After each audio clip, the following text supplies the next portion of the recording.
this I saw another angel coming down from heaven. He had great authority, and the earth was illuminated by his splendor. With a mighty voice he shouted, "Fallen! Fallen is Babylon the Great! She has become a home for demons and a haunt for every evil spirit, a haunt for every unclean and detestable bird. For all the nations have drunk the maddening wine of her adulteries. The kings of the earth committed adultery with her, and the merchants of the earth grew rich from her excessive luxuries." Then I heard another voice from heaven say, "Come out of her, my people, so that you will not share in her sins, so that you will not receive any of her plagues.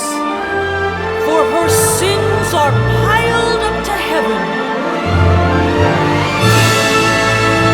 and God has remembered her crimes.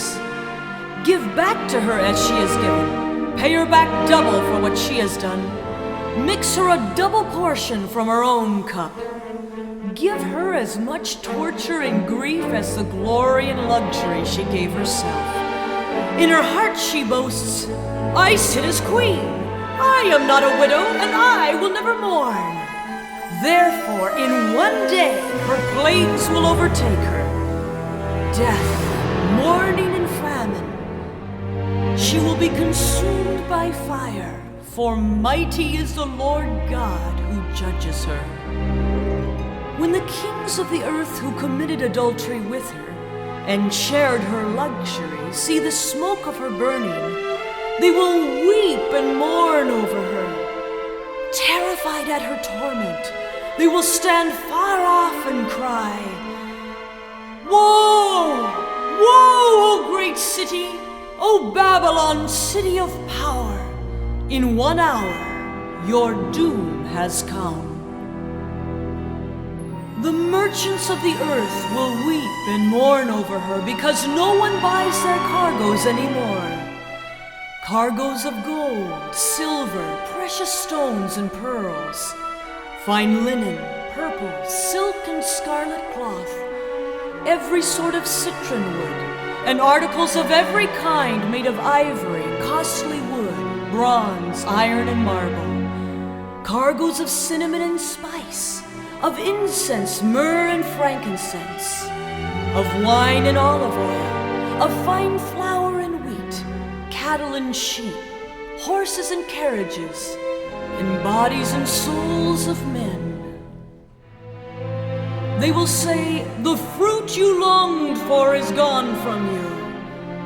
All your riches and splendor have vanished, never to be recovered.' The merchants who sold these things and gained their wealth from her will stand far off, terrified at her torment. They will weep and mourn and cry out, 'Woe, woe, great city, dressed in fine linen, purple and scarlet, and glittering with gold, precious stones and pearls. In 1 hour, such great wealth has been brought to ruin.' Every sea captain and all who travel by ship, the sailors and all who earn their living from the sea will stand far off. When they see the smoke of her burning, they will exclaim, 'Was there ever a city like this great city?' They will throw dust on their heads, and with weeping and mourning cry out, 'Woe, woe, great city, where all who had ships on the sea became rich through her wealth. In 1 hour she has been brought to ruin. Rejoice over her, O heaven. Rejoice, saints and apostles and prophets. God has judged her for the way she treated you.' Then a mighty angel picked up a boulder the size of a large millstone and threw it into the sea and said, 'With such violence the great city of Babylon will be thrown down, never to be found again.' The music of harpists and musicians, flute players and trumpeters, will never be heard in you again. No workman of any trade will ever be found in you again. The sound of a millstone will never be heard in you again. The light of a lamp will never shine in you again. The voice of bridegroom and bride will never be heard in you again. Your merchants were the world's great men. By your magic spell, all the nations were led astray. In her was found the blood of prophets and of the saints and of all who have been killed on the earth.